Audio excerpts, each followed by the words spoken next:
وما أرسلنا من قبلك إلا رجالا نوحي إليهم فاسألوا أهل الذكر إن كنتم لا تعلمون. بسم الله الرحمن الرحيم. السلام عليكم ورحمة الله وبركاته.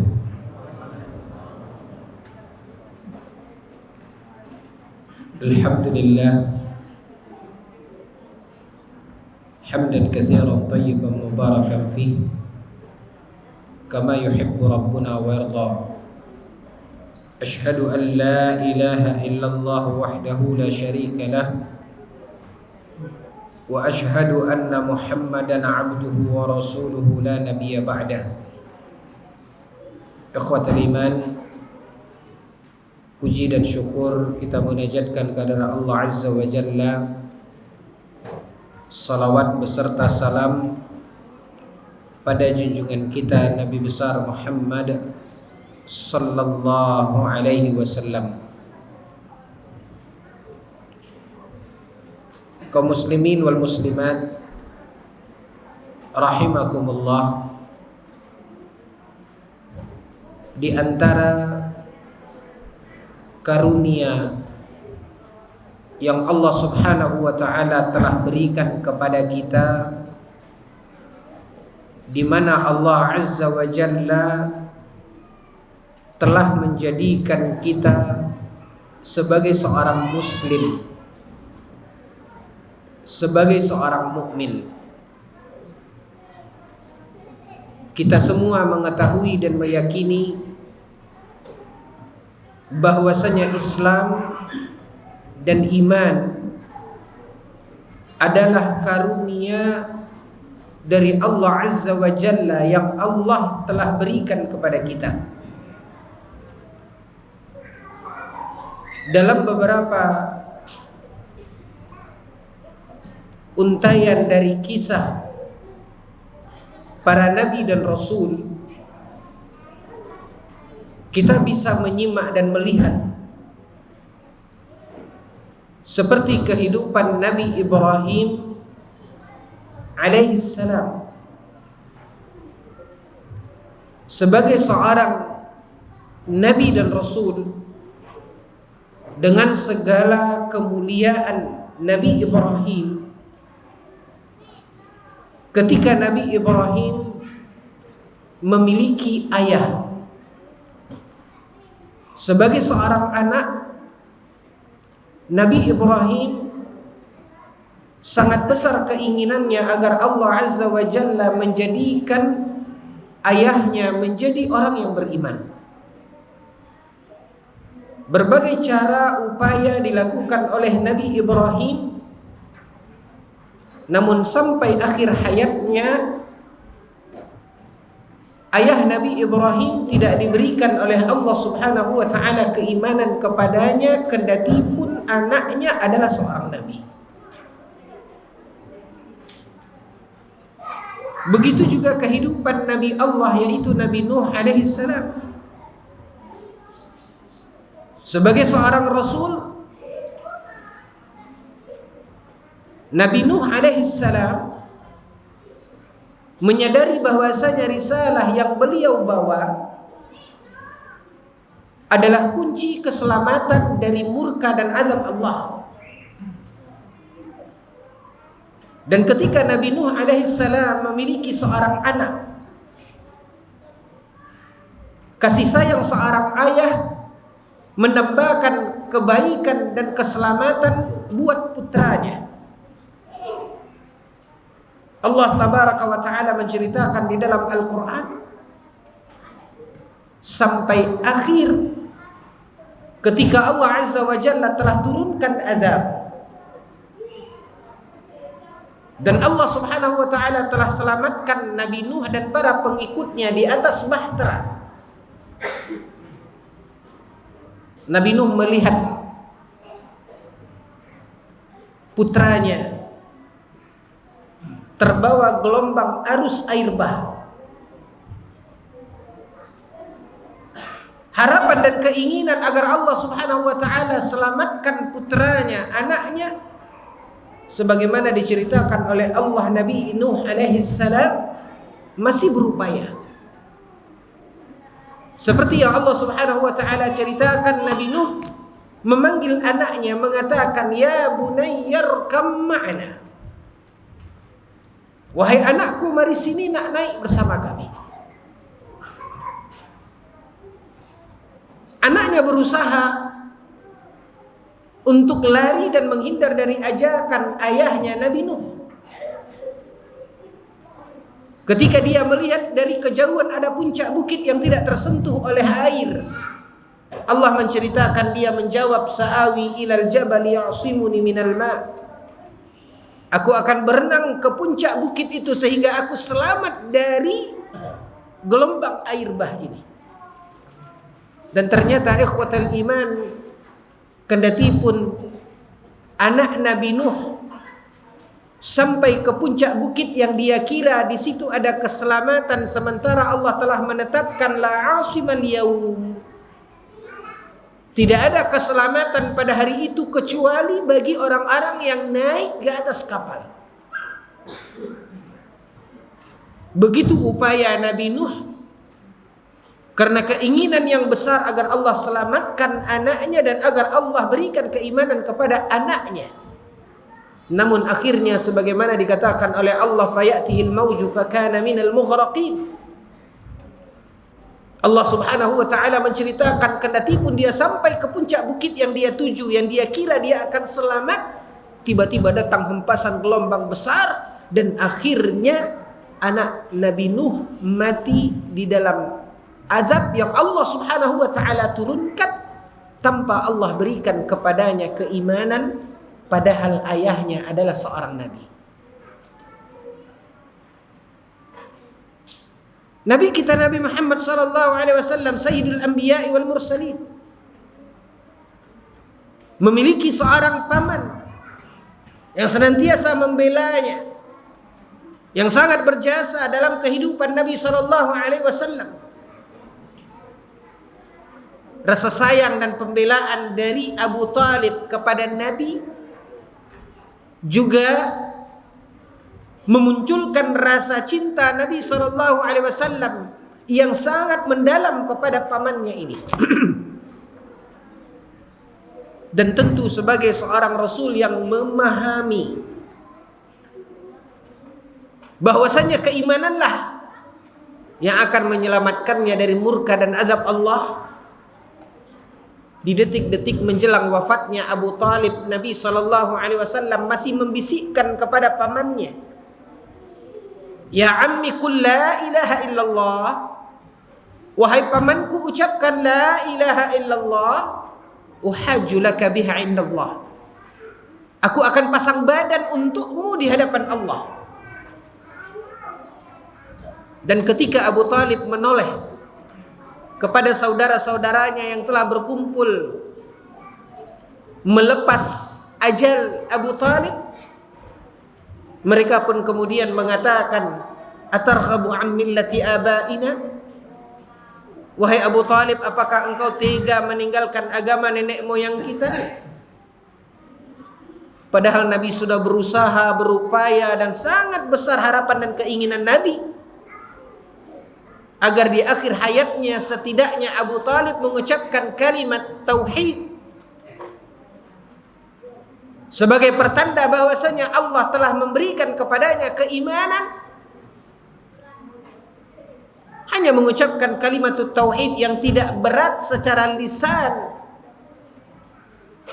bagi Abu Talib sebagai orang yang ungkapan itu adalah bagian dari bahasa ibu mereka. Tapi lihat, sampai akhir hayatnya Allah Azza wa Jalla tidak memberikan kepadanya keimanan, padahal kita semua mengetahui keponakannya adalah seorang nabi. Lalu ikhwatul iman, lihat diri kita. Adakah orang yang mulia, para nabi dan rasul, yang memiliki hubungan dengan kita, baik secara nasab maupun secara darah? Tidak. Lalu apa yang membuat Allah Subhanahu wa taala berikan kepada kita Islam dan iman, apa yang Allah Subhanahu wa taala tidak berikan kepada ayahnya Nabi Ibrahim, anaknya Nabi Nuh, pamannya Nabi Muhammad sallallahu alaihi wasallam, tapi Allah berikan kepada kita. Hal ini tidak lain dan tidak bukan ikhwatal iman, artinya Allah telah memilih kita. Dan ini sebuah karunia yang harus kita syukuri, di mana Allah Subhanahu wa taala telah memberikan kepada kita poin yang sangat diharapkan oleh para nabi ini, agar Allah Subhanahu wa taala berikan kepada orang-orang yang mereka cintai. Namun Allah tidak berikan kepada mereka, tetapi Allah berikan itu kepada kita. Maka ikhwatal iman azani Allah wa iyyakum, selalu diungkapkan tentang bagaimana kebesaran karunia nikmat iman dan Islam ini yang Allah Subhanahu wa taala telah berikan. Dan itu Allah telah berikan kepada kita. Nah, ikhwatal iman azani Allah wa iyyakum, ini karunia pertama yang harus kita sadari. Karunia yang kedua, ikhwatal iman, yang Allah Subhanahu wa taala juga telah berikan kepada kita, di mana Allah Azza wa Jalla telah menjadikan kita sebagai umat Nabi Muhammad sallallahu alaihi wasallam, umat sayyidul mursalin, umat penghulunya para rasul, yang memiliki kemuliaan dan keutamaan. Di antaranya apa yang dikatakan oleh Nabi sallallahu alaihi wasallam di dalam sebuah hadis, di mana ikhwatal iman, ketika Nabi sallallahu alaihi wasallam menceritakan tentang yaumul ba'ts, tentang hari berbangkit, dengan segala proses yang dilalui dan dialami oleh manusia setelah berbangkit, maka ketika sampai penjelasan Nabi berhubungan dengan masalah sirat, titian, apa kata Nabi SAW ketika Nabi menjelaskan titian di atas neraka yang berujung di surga, yang harus dilalui dan dilewati oleh setiap manusia? Hiya adaqqu minasy'ari wa ahadda minas saif. Kata Nabi SAW, titian itu lebih halus dari sehelai rambut dan lebih tajam dari mata pedang.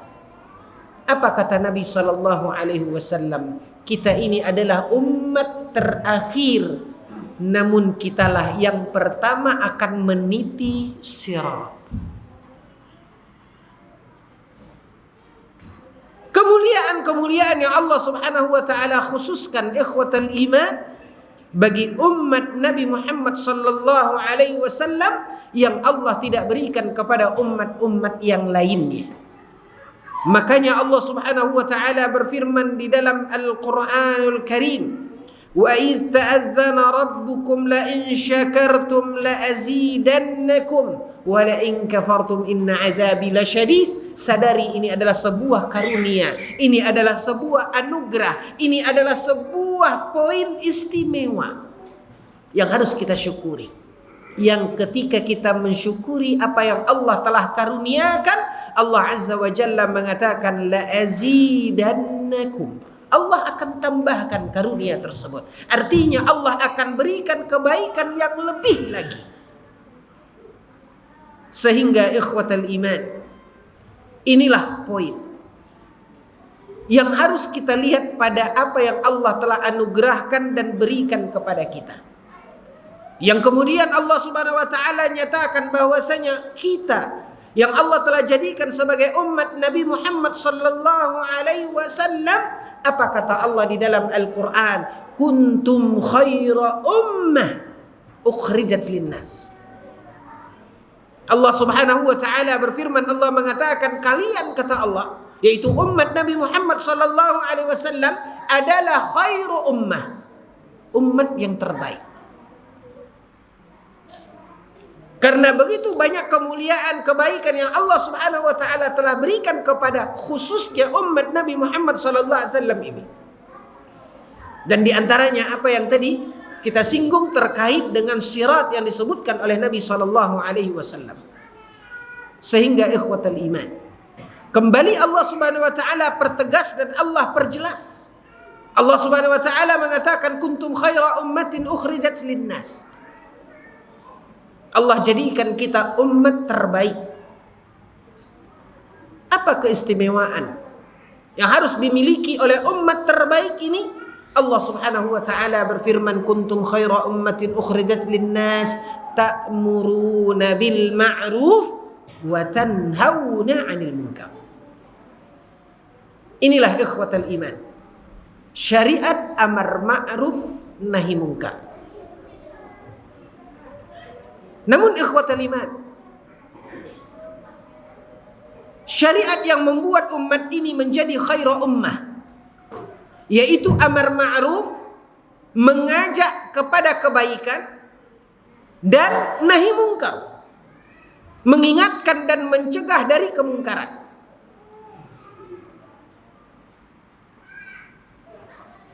Maka hal yang paling pertama harus difahami, apa itu yang dikatakan dengan ma'ruf? Apa itu yang dikatakan dengan munkar? Apa yang dikatakan dengan baik dan apa yang dikatakan dengan buruk, munkar? Maka seseorang untuk melihat hal tersebut, ikhwatal iman, mesti memiliki barometer yang khusus, barometer yang baik, barometer yang tepat untuk menilai dan melihat sesuatu apakah dia al-ma'ruf ataukah dia al-munkar. Di mana ikhwatal iman, cara nilai dan pandang apa yang dinamakan dan dikategorikan dengan al-ma'ruf dan apa yang dikategorikan dengan al-munkar, Allah telah memberikan kepada kita barometernya. Di mana barometernya itu bukanlah perasaan, di mana barometernya itu bukanlah pandangan dan akal manusia yang lemah ini, tetapi ikhwatal iman, al-ma'ruf dan al-munkar itu barometernya adalah apa yang telah ditetapkan oleh Allah dan Rasulnya sebagai sesuatu yang ma'ruf, dan apa yang telah ditetapkan oleh Allah dan Rasulnya, apa itu yang dikatakan dengan al-munkar. Sehingga ikhwatal iman, tidak ada lagi kerancuan yang bisa jadi seseorang akan memandang al-ma'ruf itu adalah munkar, dan sebaliknya munkar itu dipandang sebagai sesuatu yang ma'ruf. Maka apapun itu, ketika salah kaprah di dalam menentukan mana yang ma'ruf, mana yang munkar, lalu kemudian kita menegakkan apa yang selama ini kita katakan ingin menjadikan kita sebagai umat yang terbaik, dengan kita menegakkan amar ma'ruf, sementara al-ma'ruf yang kita tegakkan, yang kita ajak, yang kita himbau orang untuk melakukannya, sesungguhnya itu sebenarnya adalah sebuah kemungkaran. Sebagaimana ketika kita ingin menegakkan nahi munkar, tapi ternyata kemungkaran yang kita cegah, yang kita larang orang untuk melakukannya, sesungguhnya itu sebenarnya adalah sesuatu yang ma'ruf menurut Allah dan Rasulnya.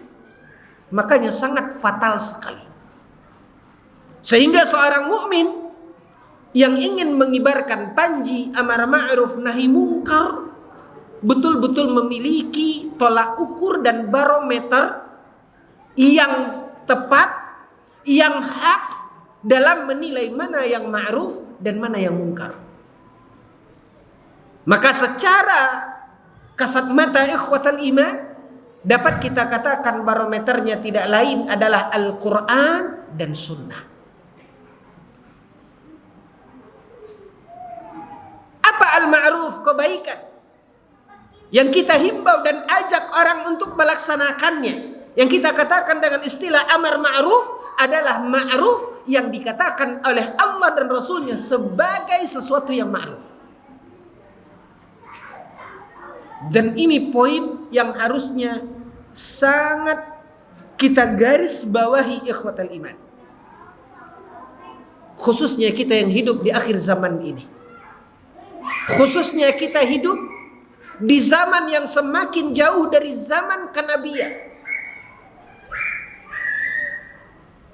Khususnya di zaman yang kita hidup hari ini, di mana sudah banyak orang-orang yang salah di dalam memilih panutan.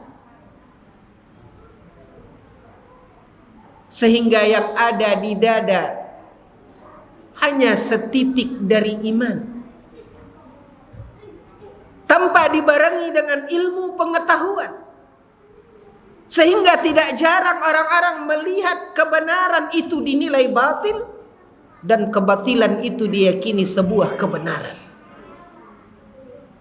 Maka kembalilah kepada barometer yang hak, berdasarkan tuntunan agama kita. Dasar dari agama kita yaitu Al-Quran dan As-Sunnah. Apapun itu yang dikatakan di dalam agama kita sesuatu yang ma'ruf, maka itulah yang ma'ruf sesungguhnya, kendati pun bertentangan dengan keinginan dan hasrat kita.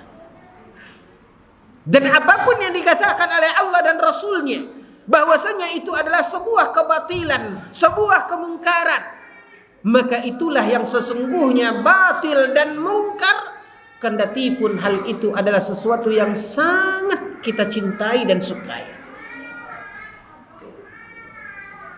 Sehingga ikhwatal iman, a'azzani Allah wa iyyakum, kalaupun kita melangkah ingin menjadi umat yang terbaik, menegakkan amar ma'ruf nahi mungkar, maka langkah dan jalan yang kita lalui itu tidak keliru. Karena benar-benar apa yang kita himbau, apa yang kita ajak orang untuk menjalankannya sebagai sesuatu yang ma'ruf, adalah ma'ruf yang sesungguhnya, adalah baik menurut Allah dan Rasulnya. Dan begitu juga ketika kita larang dan ingatkan orang dari sebuah kemungkaran, karena kemungkaran yang kita larang dan cegah orang untuk melakukannya itu adalah kemungkaran yang telah ditetapkan oleh Allah dan Rasulnya, maka disitulah ikhwatal iman, berarti kita telah mewujudkan apa yang diperintahkan oleh Allah Azza wa Jalla dalam nahi mungkar, yang akan menjadikan kita menjadi khairu ummah, umat yang terbaik. Maka intinya sekali lagi ikhwatal iman, sebelum kita melangkah kepada amar ma'ruf nahi mungkar, pastikan benarkah itu sesuatu yang ma'ruf, dan pastikan benarkah yang kita cegah itu adalah sesuatu yang mungkar.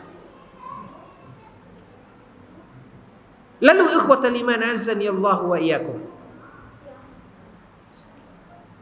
setelah kita mengenal tentu dengan barometer dan kacamata yang tepat untuk menentukan dan melihat sesuatu yang ma'ruf dan mungkar, bukan hanya berdasarkan perasaan, bukan hanya berdasarkan akal fikiran.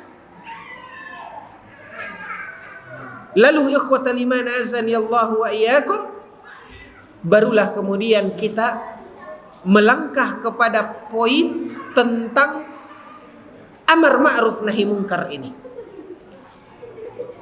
Di antara ikhwatal iman yang ingin kita lihat, yaitu poin terkait dengan wujubul amri bil ma'ruf wan nahyi 'anil munkar, yaitu hal yang terkait dengan kewajiban amar ma'ruf nahi mungkar. Para ulama sepakat mengatakan bahwasanya amar ma'ruf nahi mungkar hukumnya adalah wajib. Para ulama sepakat tentang kewajiban amar ma'ruf nahi mungkar berdasarkan dalil-dalil yang disebutkan dan dinukilkan oleh para ulama di dalam kitab-kitab dan penjelasan serta uraian para ulama dari dalil-dalil di dalam Al-Quran ataupun di dalam hadis Nabi Sallallahu Alaihi Wasallam. Imam Ibnu Hazm menukilkan di mana beliau mengatakan ittafaqatil ummatu kulluha ala wujubil amri bil ma'ruf wan nahyi 'anil munkar. Konsensus para ulama yaitu umat ini, sepakat para ulama mengatakan bahwasanya amar ma'ruf nahi munkar hukumnya adalah wajib bila khilaf an ahadim minhum, tanpa ada perbedaan pendapat dari satu pun kalangan ulama. Hanya saja ikhwatal iman, ketika sebagian ulama menguraikan tentang hukum ini, ya, ada di antara para ulama yang mengatakan hanya satu yang menyelisihi tentang kewajiban amar ma'ruf nahi munkar. Apa itu? Dan siapa mereka? Yaitu asy-Syiah ar-Rafidah. Wala yu'taddu biqaulihim. Dan kalaupun mereka berpendapat itu, ini tidak dianggap. Makanya Imam Ibnu Hazm mengatakan tidak menganggap dan tidak menghitung Rafidah dalam pendapat ini. Makanya Imam Ibnu Hazm mengatakan ikhwatal iman ittafaqal ummah, umat ini sepakat. Imam An-Nawawi rahimahullahu ta'ala menjelaskan wa qad tatabaqa ala wujubil amri bil ma'ruf wan nahyi 'anil munkar al-kitab was sunnah. Begitu banyak dalil-dalil di dalam Al-Qur'an dan sunnah tentang kewajiban amar ma'ruf nahi munkar. Wa ijma'il ummah. Begitu juga ini berdasarkan ijma' umat ini, konsensus umat ini, tidak ada khilaf. Wa huwa aidan minan nasihati allati hiya ad-din. Karena sesungguhnya amar ma'ruf nahi munkar adalah bagian dari an-nasihah yang ada di dalam agama kita. Yang dikatakan oleh Nabi sallallahu alaihi wasallam, ad-dinun nasihah. Agama itu adalah nasihat. Maka amar ma'ruf nahi munkar adalah bagian dari nasihat. Walam yukhalif fi dzalika illa ba'dur Rafidah. Apa kata Imam An-Nawawi? Tidak ada yang menyelisihi itu kecuali sebahagian orang-orang Rafidah atau orang-orang Syiah. Wala yu'taddu biqaulihim, dan pandangan mereka, pendapat mereka tidak dianggap. Sehingga ikhwatal iman, kembali seperti apa yang dijelaskan dan ditegaskan oleh Imam Ibnu Hazm, kemudian juga Abu Bakar Ibnul Arabi menjelaskan dan menukilkan tentang kesepakatan umat ini terkait wajibnya amar ma'ruf nahi munkar.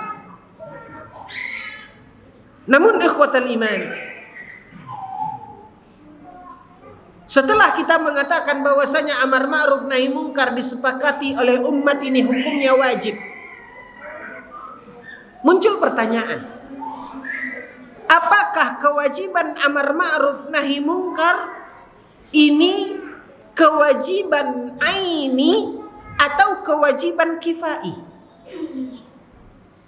Ini poin yang penting juga.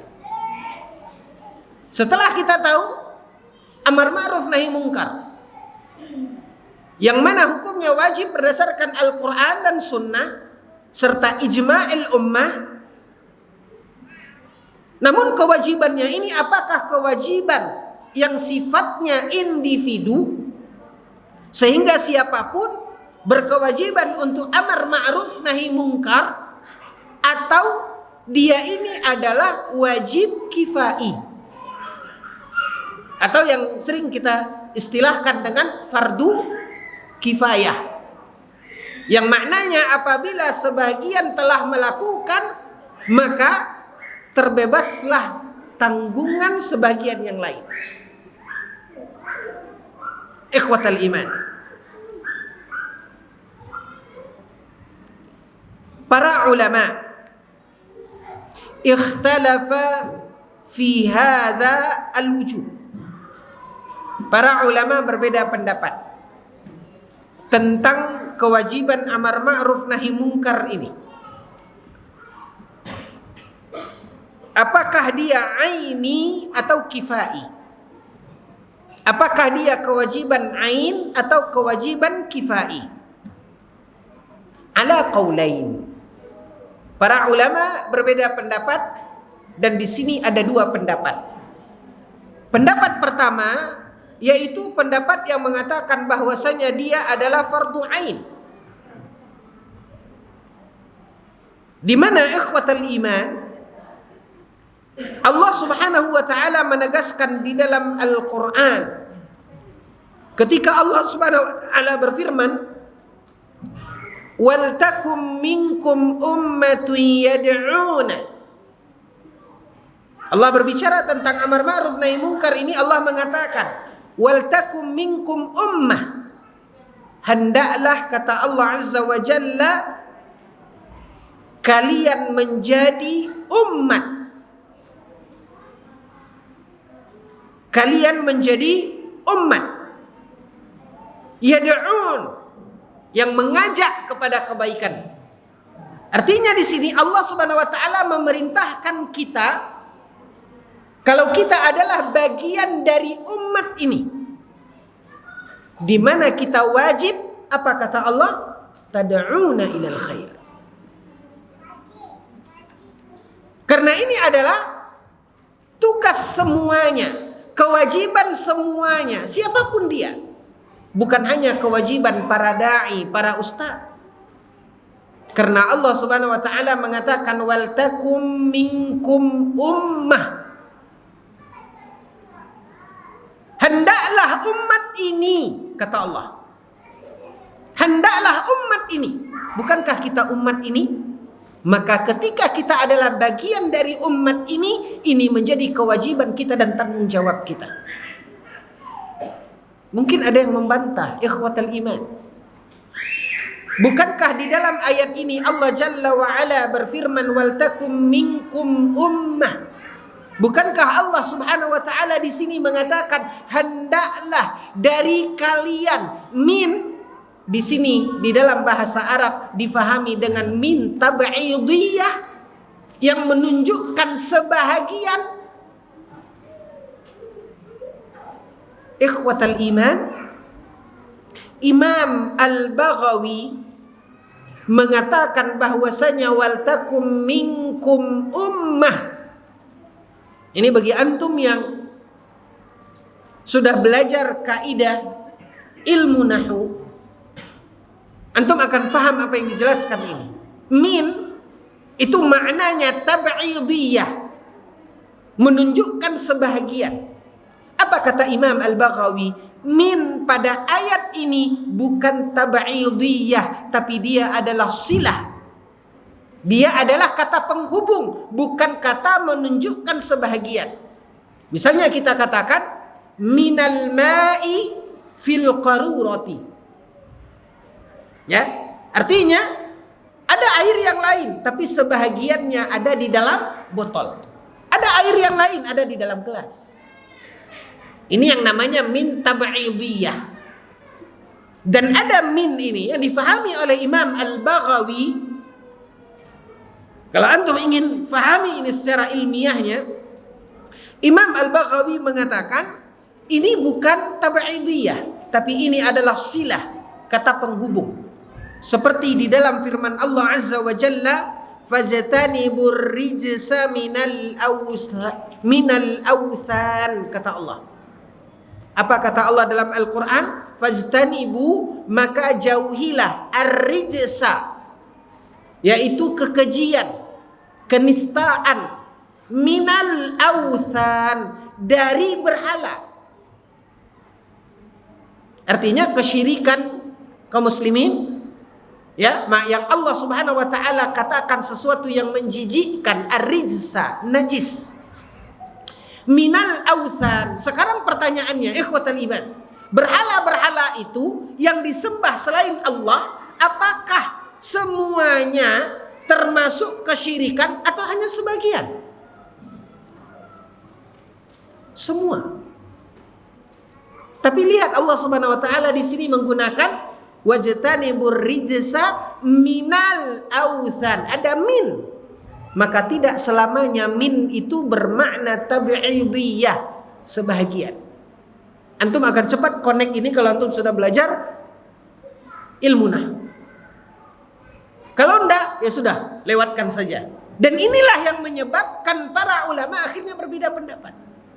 Antara menetapkan ini perintah kepada sebahagian yang difahami ini sehingga menjadi fardu kifai, atau ini seperti yang difahami oleh Imam Al-Baghawi, ini bukan tab'idiyah, tapi ini adalah silah yang menunjukkan semua individu yang masuk dalam tanda kutip umat.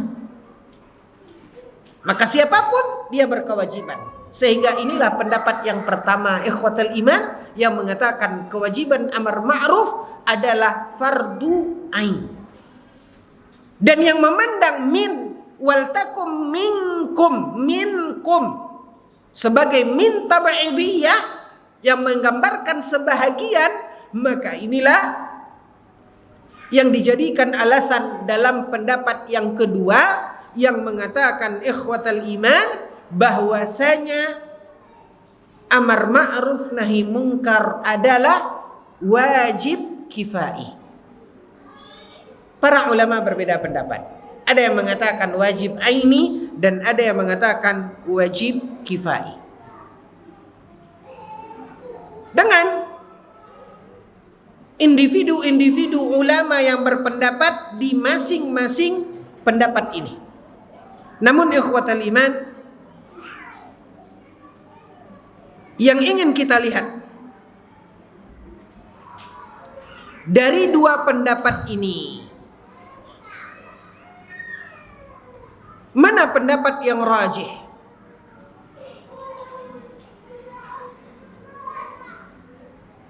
Mana pendapat yang paling kuat? Syekhul Islam Ibnu Taimiyah rahimahullahu ta'ala mengatakan, wallahu ta'ala akhbara bi annahu ayyul ummah. Syekhul Islam Ibnu Taimiyah mengatakan di dalam ayat ini Allah Azza wa Jalla menjelaskan dan menyebutkan waltakum minkum ummah, yakni ayyul ummah, siapapun ketika dia termasuk dalam kriteria umat ini. Ta'muru bil ma'ruf wa tanhauna 'anil munkar faqad aujaba dzalika 'alal kifayah. Maka Syekhul Islam Ibnu Taimiyah adalah di antara orang yang berpendapat bahwasanya ini adalah fardu kifayah. Wal qaul bi anna al-amra bil ma'ruf wan nahyi 'anil munkar wajibun kifai huwa rajih. Dan pendapat yang mengatakan bahwasanya amar ma'ruf nahi munkar ini adalah kewajiban kifai, fardu kifayah, ini adalah pendapat yang rajih, wallahu a'lam. Namun ikhwatal iman, kalau antum fahami poin demi poin ilmiah ini, ya, perlu kita tegaskan apa yang dijelaskan oleh Imam An-Nawawi. Artinya amar ma'ruf nahi munkar tadi sudah kita fahami hukumnya wajib, sepakat para ulama. Namun para ulama berbeda pendapat, wajibnya itu aini atau kifai, ala individu atau ala sebagian, fardu ain atau fardu kifayah. Kita sebutkan para ulama berbeda pendapat, dengan masing-masing pendapat memiliki alasan dan argumen. Lalu kemudian kita mengambil kesimpulan bahwasanya pendapat yang kuat dari dua pendapat ini adalah pendapat yang mengatakan amar ma'ruf nahi munkar adalah fardu kifayah. Artinya kalau sebagian sudah melakukan, maka yang lain yang tidak melakukan tidak berdosa. Sama seperti memandikan jenazah. Artinya dia wajib kifai, dan ini pendapat yang rajih. Namun tolong ikhwatal iman, jadikan catatan. Seperti apa yang dikatakan oleh Imam An-Nawawi rahimahullahu ta'ala. Apa kata Imam An-Nawawi? Thumma innahu qad yata'ayyanu kama idza kana fi mawdi'in la ya'lamu bihi illahu.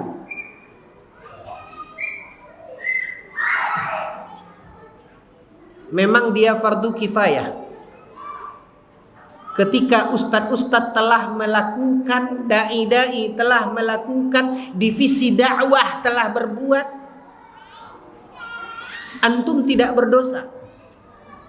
Karena dia tadi pendapat yang rajih ini adalah wajib kifai, fardu kifayah. Namun ingat, hal itu bisa menjadi kembali menjadi wajib aini, kata Imam An-Nawawi. Wajib aini artinya menjadi fardu ain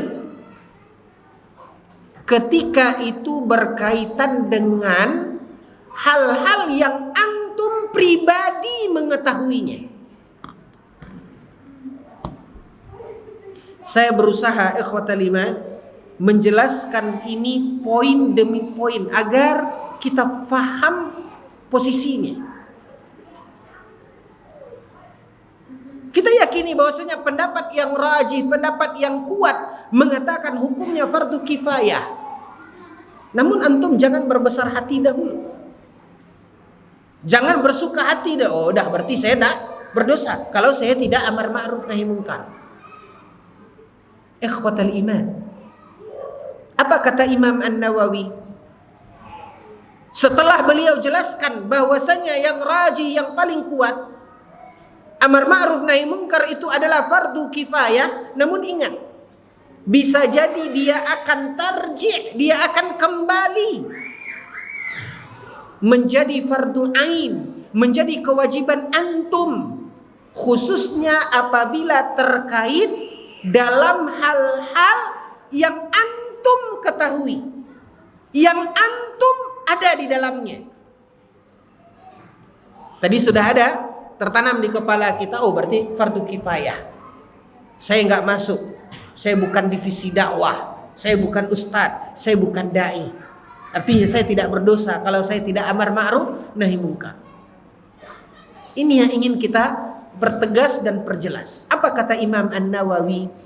Dia itu akan bisa kembali menjadi kewajiban individu antum, khususnya apabila terkait dengan hal-hal yang hanya antum mengetahuinya, yang tidak mungkin ketika ada kejadian terkait amar ma'ruf nahi munkar terjadi di rumah tangga antum, terjadi pada istri antum, terjadi pada anak antum, lalu antum minta divisi dakwah untuk amar ma'ruf nahi munkar kepada istri dan anak antum, itu menjadi tanggung jawab antum.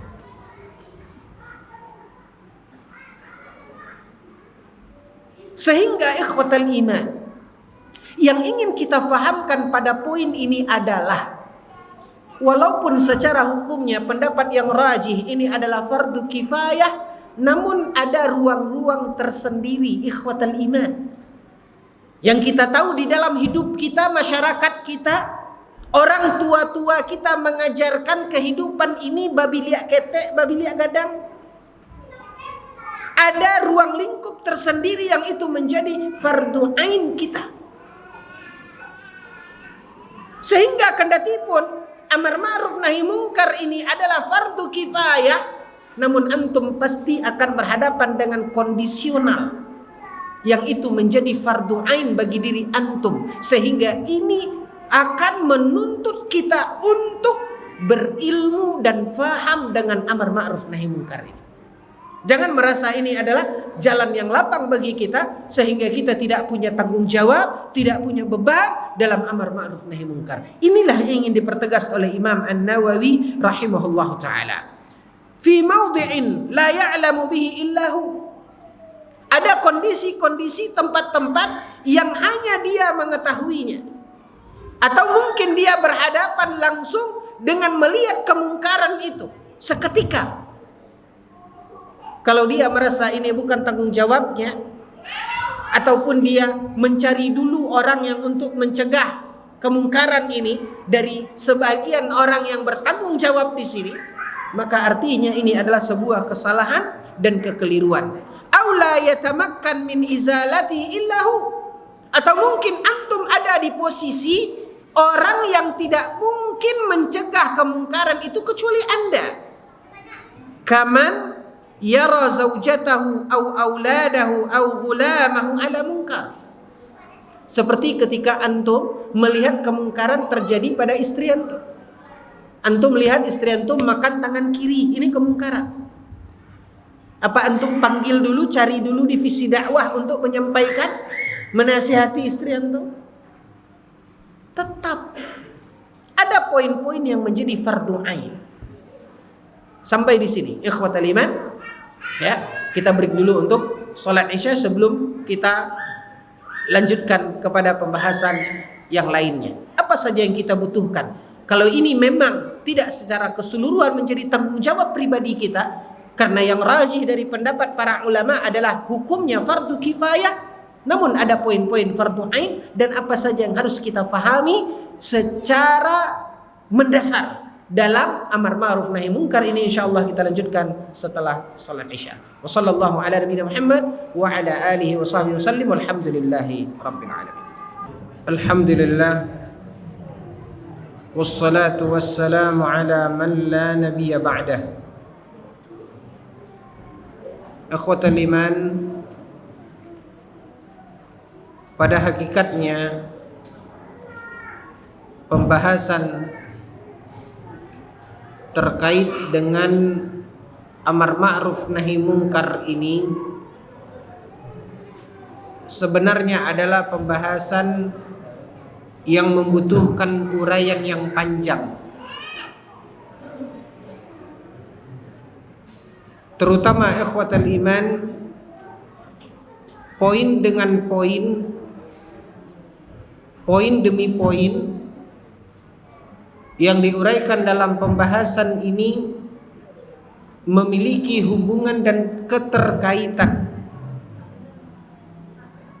yang kalau kita rancu di dalam memahaminya, bukan kita menegakkan amar ma'ruf nahi munkar,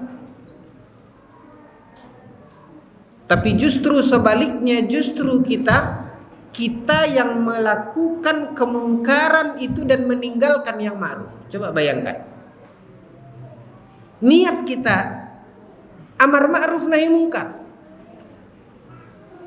tapi karena ada poin yang rancu kita memahaminya, di antaranya poin yang tadi di awal kita tekankan, ikhwatal iman, terkait barometer kita untuk melihat al-ma'ruf yang kita ajak orang untuk melakukannya, terkait dengan al-munkar yang kita akan cegah orang dari dia. Coba kalau barometer kita tidak tepat, ikhwatal iman, fatal akibatnya. Justru ketika antum mengajak orang kepada kebaikan menurut antum yang sebenarnya itu adalah kemungkaran, lihat, antum da'isu, berarti antum telah mengajak orang kepada kemungkaran. Ini fatalnya.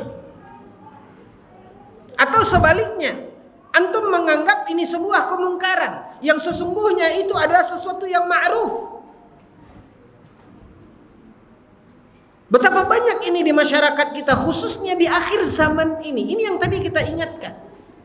Jauhnya kita dari zaman kenabian, jauhnya kita dari bimbingan ulama, sehingga apa? Yang hak itu kita anggap batil, kita anggap mungkar, justru kemungkaran itu kita anggap ma'ruf. Fatal.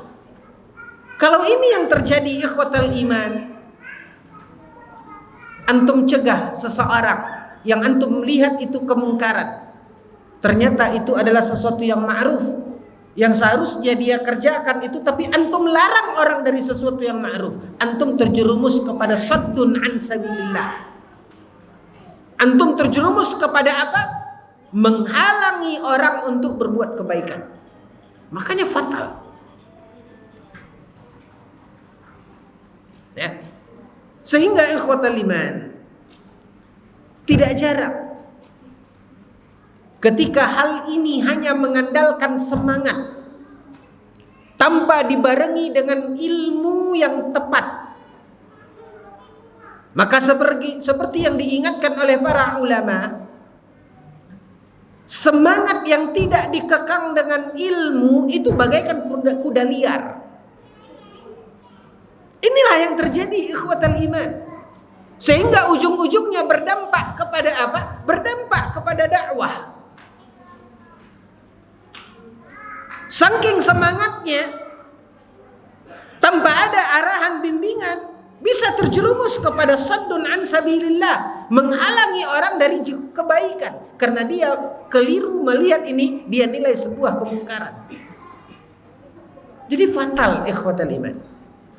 Makanya poin ini sebenarnya pembahasan kita dalam materi ini mata kuliah 2 semester di Fakultas Dakwah. Kita menjelaskannya antara maghrib sampai isya. Nah, kaum muslimin yang dimuliakan oleh Allah Azza wa Jalla, banyak hal yang harus kita fahami di sini. Ya. Poin yang ingin kita jelaskan kembali, yang ingin kita jelaskan lanjutan dari pembahasan tadi kita sampai pada poin hukumnya fardu kifayah. Namun ada poin yang diingatkan oleh Imam An-Nawawi. Jangan antum merasa lepas tanggung jawab antum karena rajih dari perbedaan pendapat ulama ini adalah pendapat yang paling kuat adalah pendapat yang mengatakan dia fardu kifayah. Artinya antum merasa, oh ini bukan tanggung jawab saya. Diingatkan oleh apa yang diuraikan oleh Imam An-Nawawi. Ada kondisi-kondisi kendati pun tugas antum dalam amar ma'ruf nahi mungkar telah dibebaskan oleh orang-orang sebagian yang menjalankannya dari kalangan para dai, para ustadz, divisi dakwah dan yang lainnya. Namun ada kondisi-kondisi yang itu menjadi fardu ain bagi antum, khususnya terkait hal-hal yang bersentuhan langsung dengan antum, seperti di dalam rumah, istri, anak. Sehingga apa? Intinya, siapapun kita, apapun profesi kita, kita harus paham dengan konsep ini. Belum lagi ikhwatal iman azani Allah wa iyyakum, pembahasan berikutnya. Ya. Tadi kita katakan walaupun dia adalah fardu kifayah, tapi dia fardu wajib. Ada lagi kondisi ikhwatal iman yang tadinya hukumnya wajib amar ma'ruf nahi mungkar, tapi dia bisa turun beralih menjadi mustahab. Tambah bingung entuk. Hukumnya wajib, tapi dia bisa beralih menjadi mustahab, menjadi sunnah.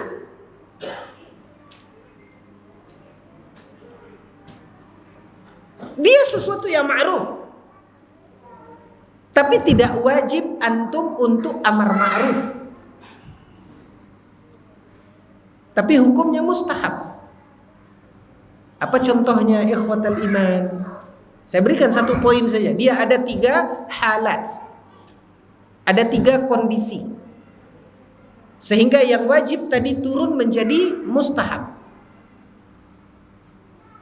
Ada 3 kondisi. Kondisi pertama yaitu apabila sesuatu al-ma'ruf, yang kita sudah paham kata istilah ma'ruf, kebaikan, yang kita ingin ajak orang ke situ, dia bukanlah sesuatu yang sampai kepada hukum wajib. Atau antum ingin mencegah kemungkaran, dia sebuah kemungkaran, tapi dia kemungkarannya ini bukan kemungkaran yang sampai kepada hukum haram. Saya khawatir antum bingung lagi. Ya. Dia tadi artinya apa? Kebaikan. Wajibkah antum menyuruh orang kepada kebaikan ini? Padahal tadi sudah kita katakan mengajak orang kepada kebaikan itu hukumnya wajib. Tapi dia bisa turun menjadi mustahab. Ketika apa? Ketika kebaikan yang antum ingin ajak itu hukumnya tidak wajib, justru hukumnya mustahab. Boleh antum amar ma'ruf, silahkan, tapi tidak wajib. Orang Arab mengatakan wabil mithali tattadihul maqal. Dengan contoh akan lebih jelas bagi antum ungkapan kita sebelumnya. Contohnya apa? Contohnya antum menyuruh orang untuk melakukan sholat sunat.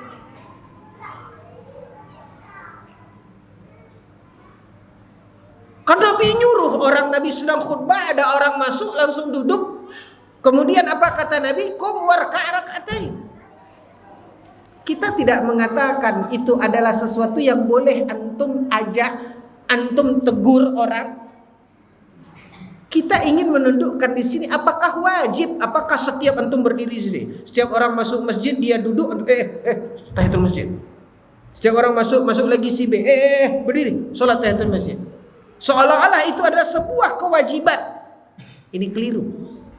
Kenapa? Karena pada dasarnya dia hukumnya apa? Tidak wajib, dia hukumnya apa? Mustahab.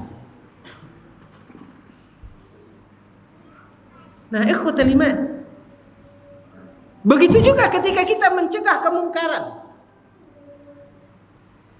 Tidak harus mesti setiap kemungkaran yang dia mungkar, ikhwatal iman. Dia mungkar. Kita tahu itu mungkar, itu salah. Tapi ikhwatal iman, antum tidak wajib setiap kesalahan itu antum larang, antum cegah. Kenapa? Karena walaupun dia salah, salahnya itu tidak sampai hukumnya kepada haram, hanya makruh. Tidak sampai hukumnya kepada haram, tapi hukumnya apa? Makruh. Boleh antum cegah karena ini kemungkaran, walaupun tidak haram tapi itu makruh. Boleh. Tapi ikhwatal iman, bukan setiap antum melihat itu antum cegah. Bukan melihat setiap antum melihat itu, oh ini kemungkaran. Setiap antum melihatnya, antum cegah seolah-olah itu sebuah kewajiban yang harus antum cegah. Seolah-olah itu wajib antum menyegahnya setiap itu. Padahal hukumnya tidak haram, hukumnya makruh. Nah, ikhwatal iman, ini harus difahami. Sehingga apa? Ini yang kadang-kadang membuat tanpa kita sadari ada andil kita membuat orang fobi dengan kita. Kita bukan mengatakan ya mungkin ini hanya bersifat oknum, tapi inilah karena dangkalnya ilmu kita. Lihat bagaimana sakleknya kita terhadap masalah-masalah yang sebenarnya para ulama di situ apa? Khilaf, berbeda pendapat. Atau kita begitu sakleknya kita di dalam masalah-masalah yang para ulama sendiri berbeda pendapat dalam masalah itu. Ini dia ikhwatal iman. Makanya saya katakan, poin ini adalah poin yang sangat penting. Sebuah mata kuliah wajib di Fakultas Dakwah. Untuk mewujudkan apa? Untuk mewujudkan apa yang diperintahkan oleh Allah Azza wa Jalla. Ud'u ila sabili rabbika bil hikmah wal mau'izatil hasanah wajadilhum billati hiya ahsan. Kita ingin menjadi orang-orang yang terbaik yang Allah Subhanahu wa taala katakan, "Wa man ahsanu qawlan mimman da'a ila Allah." Adakah orang yang lebih baik dari orang yang menyuruh ke jalan Allah, mengajak orang lain, menghimbau, mendakwahi orang lain ke jalan Allah? Tidak ada orang lebih baik daripada itu.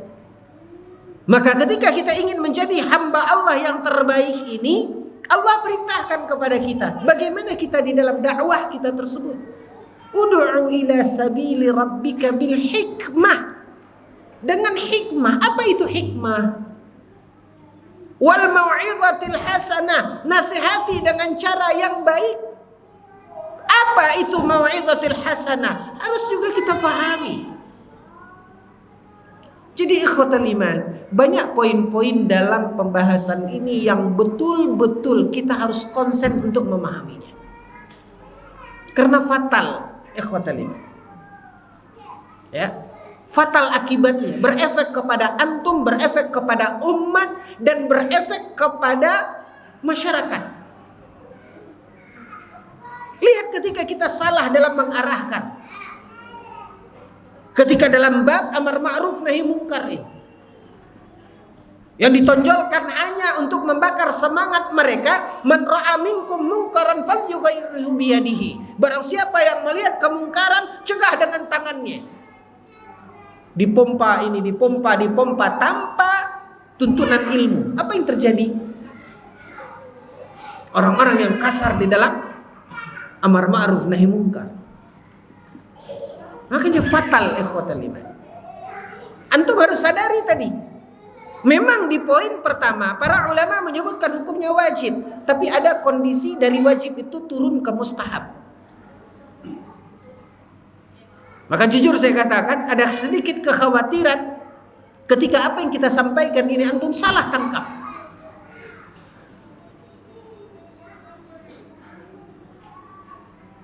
Memang ada hal-hal kebaikan, dia ma'ruf, jelas. Dan Nabi SAW pernah mengingatkan orang ketika orang tidak melakukan al-ma'ruf itu. Tapi apakah dia wajib yang setiap antum melihat kondisi itu lalu antum ingatkan, berdiri, sholat dulu 2 rakaat, berdiri, sholat dulu. Kecuali dalam bab pendidikan ini lain kasus. Di sekolah diterapkan itu kepada anak-anak untuk melatih mereka, itu bab khusus. Ini bab pendidikan yang memiliki warna tersendiri, keistimewaan. Tapi untuk amaliyah ikhwatal iman tidak bisa. Walaupun Nabi pernah mempraktekkan itu. Bahkan ketika Nabi berkhutbah, ada orang masuk masjid lalu dia duduk, ditegur oleh Nabi, disuruh oleh Nabi berdiri dulu, salat 2 rakaat. Ada. Ini memang sebuah kebaikan, tapi tidak sebuah kewajiban yang setiap melihat itu antum harus apakan? Antum harus paksakan seperti itu. Kenapa? Allah sendiri tidak maksakan. Allah tidak menjadikan itu sesuatu yang wajib. Allah menjadikan itu hanya mustahab. Sekali lagi ikhwatal iman, beda kalau kita berbicara tentang konsep pendidikan. Anak-anak, ya, kita bicara kepada anak-anak. Besok hari Senin, Ustadz nggak mau lihat ya ada yang tidak puasa. Emang puasa Senin wajib? Tapi untuk melatih, ini pendidikan. Itu ruang khusus. Belum lagi ikhwatal iman azanillahu wa iyyakum, itu baru satu kondisi. Dia ada 3 kondisi yang jadi wajib turun ke mustahab. Belum lagi ikhwatal iman, ya, konsep di dalam nahi mungkar.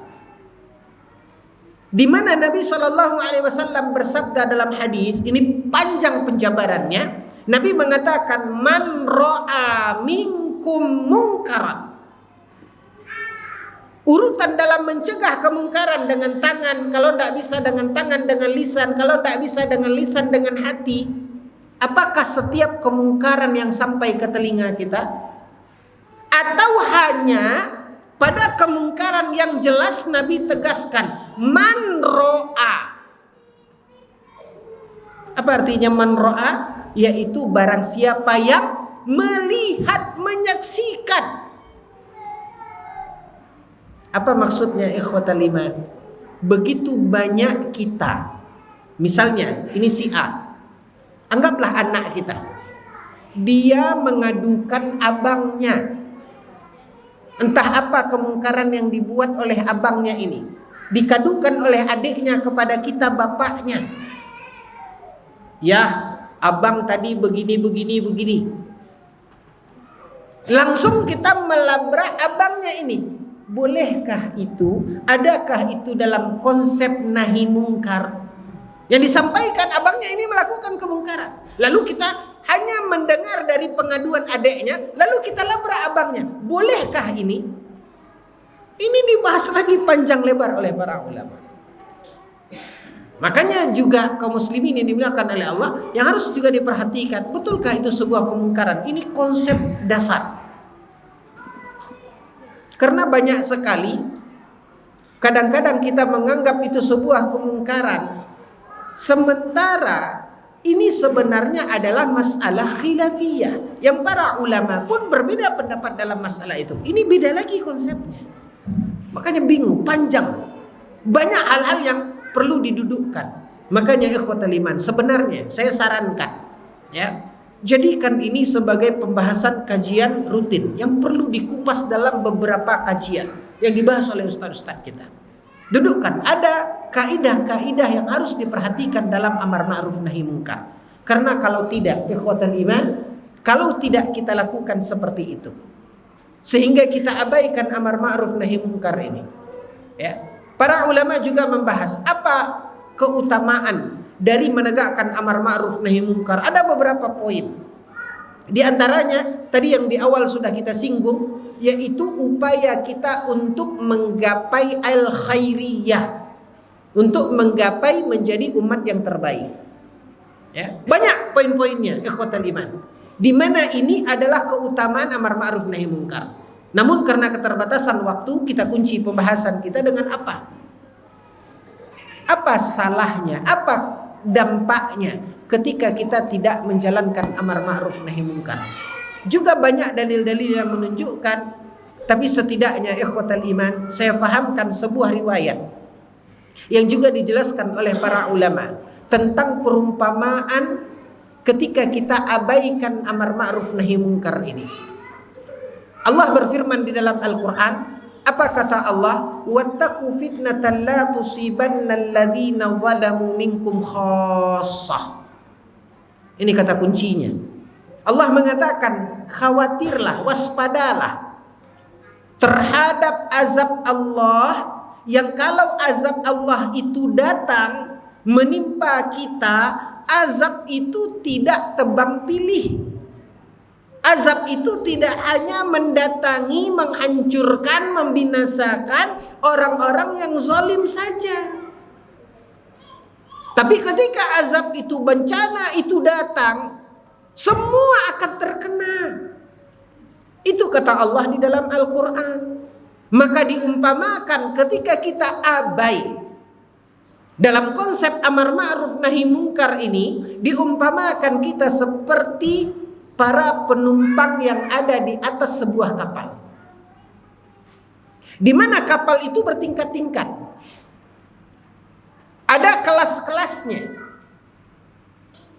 sehingga kelas yang paling bawah yaitu para penumpang yang berada di bagian bawah, yang mereka tidak bisa memandang luasnya laut karena mereka berada di kelas bawah, di perut kapal. Diumpamakan ikhwatal iman, orang-orang yang ada di bawah ini ketika mereka butuh air, maka mereka akan naik ke atas. Ini kapal seperti ini, ya, mereka di bawah ini. Kalau mau mengambil air, mereka naik dulu ke atas. Mesti melewati orang-orang high ini, kelas atas ini, sehingga mereka merasa risih.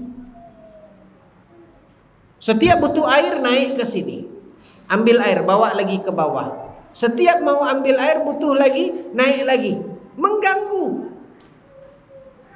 Lalu kaum muslimin yang dimuliakan oleh Allah, orang-orang yang ada di bawah ini berpikir, ketika setiap kita ambil air ke atas, orang-orang atas itu pandang buruk ke kita, mencibir ke kita, kayak nggak senang ke kita. Jadi gimana sementara kita butuh air selama perjalanan ini? Gini aja lah, sebenarnya di dinding kita, seberang dinding ini, itu adalah air. Kan gampang. Ya udah kasih bocor saja sedikit dinding kapal itu, sehingga mengalir air itu tinggal tampung tanpa mereka membuat risih bagian atas. Nah, ikhwatal iman, Orang bagian atas tadi yang merasa risih, mereka bolak-balik ngambil air ke atas, tentu merasa senang, tidak lagi terusik.